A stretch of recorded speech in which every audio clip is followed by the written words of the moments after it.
الفاظ میں حضرت کو موضوع کے حوالے سے تھوڑا بتاتا چلوں کہ ہم نے حضرت کی آمد پر بالخصوص یہ موضوع رکھا ہے کہ عام طور پر ربیع اول ربیع ثانی کا جب مہینہ شروع ہوتا ہے ہم 11ویں 12ویں کرتے ہیں تو اکثر نوجوان ہمارے بچے ہماری خواتین یہ سوال بھجواتی ہیں کہ یہ محفل میلاد منانا شرک ہے بدعت ہے اور اس طرح سے دیگر کہ صلاۃ السلام پڑھنا انگوٹھے چومنا. تو ہم عام طور پر جو بھولے بالے سنی لوگ ہوتے ہیں دیوبندی حضرات ان کو اس طرف توجہ دلا کر اصل جو اختلاف ہے بنیادی ہمارا ان کے ساتھ اس طرف سے توجہ ہٹا دیتے ہیں اور پھر ہمارے لوگ وہ یہ کہتے ہیں کہ وہ بھی قرآن پڑھتے ہیں یہ بھی حدیث پڑھتے ہیں یہ بھی نمازیں پڑھتے ہیں ہم بھی نمازیں پڑھتے ہیں تو لہٰذا تم فرق کیوں کرتے ہو تو اور اس کے علاوہ آپ کو یہ بات بھی علم میں ہوگا کہ ہمارے حضرت پہاڑ کے پیچھے یہ میدان ہے یہاں پر اجتماع ہوتا ہے تو ہمارے بھولے بھالے سنی لوگ دعا کے نام پر وہاں بھی چلے جاتے ہیں.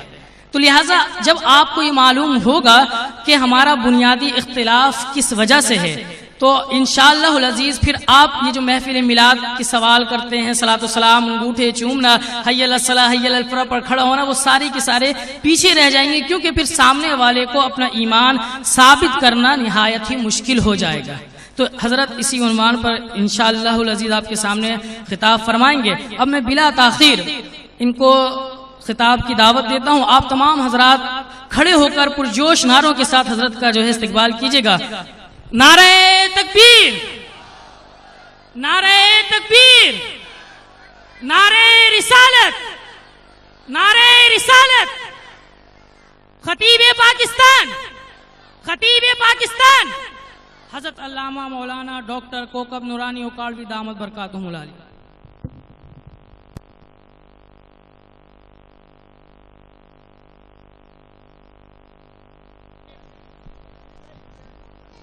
بہت شکریہ، مہربانی.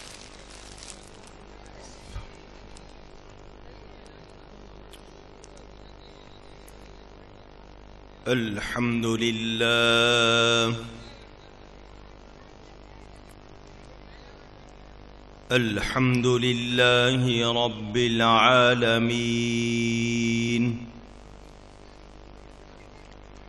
والعاقبۃ للمتقین والصلاة والسلام على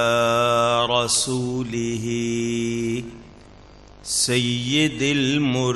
المرسلین رحمت للعالمین شفیع المذنبین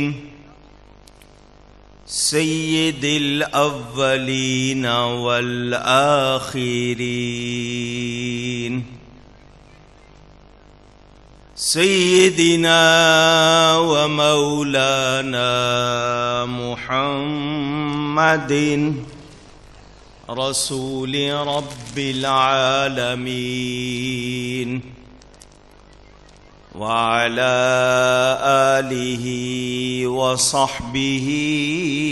أجمعين.